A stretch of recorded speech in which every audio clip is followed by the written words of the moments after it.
Hi, what's up, guys? So here's the Quant Brainteaser interview question of the day. A and B are playing coin toss game. A has n+1 coins, while B has n coins. All the coins are fair, which means that the probability of head and the probability of tail is the same, which is 50%. And the question is, what is the probability that A throws more heads than B? Please feel free to pause the video if you like to attempt it yourself before seeing the solution. And I'll see you back here soon. Alright, so there are two common approaches to solve this question. The first one is that to realize that when we have n+1 coins for A and n coins for B, when we look at the sample space, there are only two possible events here. Either A has more hits or A has more tails. Probably difficult to see when we're only thinking about n. So let's use a concrete number. Let's say that n is actually 1. So A has 2 coins and B has 1 coins. What is the possible combination of coins throws that they can produce?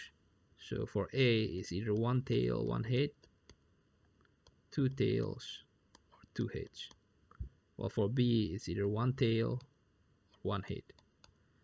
And we can verify here that in any combination of this versus this, A either has more heads or A has more tails. So here A has more heads, here A has more tails, here and here A has more tails, and here A has more heads. Which, a side note here, is important to realize that this trick only works because A has only one more coin to throw. If A has n+2 coins, for example, so A has 3 coins, let's say, and B only has 1 coin, then it's possible that A can throw, let's say, 2 H and 1 tail, while B throw 1 H, in which case A throw 1 more coin that has head and also more tails. So A has more heads and more tails in this counter example. However, in this case that we're talking about, we have verified that either A has more heads or A has more tails.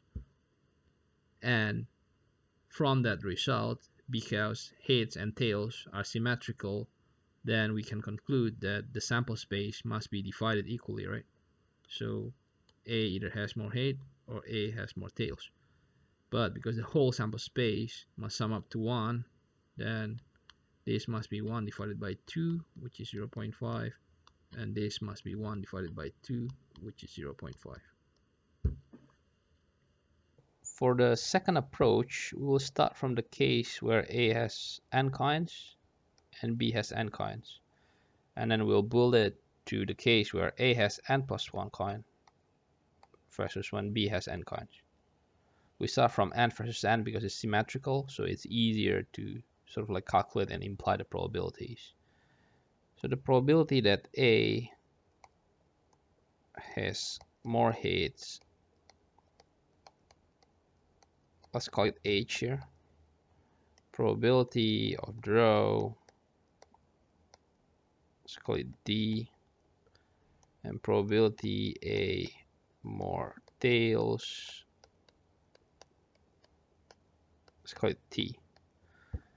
Obviously there are only 3 possible events in this sample space. A either has more heads, draw, or A more tails. So H plus D plus T must sum up to 1.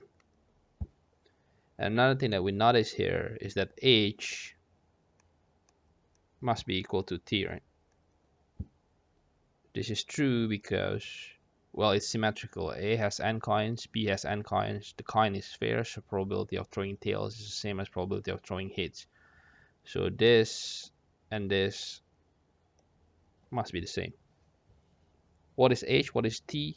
Well, we don't know. We don't care at this point. But what we know is H is equal to T, and then also substituting I here h plus d plus t, well, t is now h, right, is equal to 1. So d is equal to 1 minus 2h. Now moving from that, for the case when A has n+1 coins, is basically this case plus one more throw, right? That can be either head or tail. So what is the probability that A has more heads here? Which is actually the question that we're trying to solve. Well, if A already has more heads here, then it must have more heads in this case. Because no matter what the last coin throw is, A already has more heads. So we carry over H. Plus, well, when it's a draw and then A has one more coin throw, and that coin throw has 0.5% probability of showing heads, then in that case, A will also have more heads. So H plus 0.5 of D. Now, T doesn't matter because if A has more tails, even if it's just by one, if A throws head again, then at best he can achieve is draw. So A will never have more heads. So here we have H plus 0.5D, but we know that 0.5D is actually 1 minus 2H from here. So simplifying, H plus 0.5 minus 0.5 times 2H, which is just H, right? We get 0.5 again, which is the same answer we get from the first approach.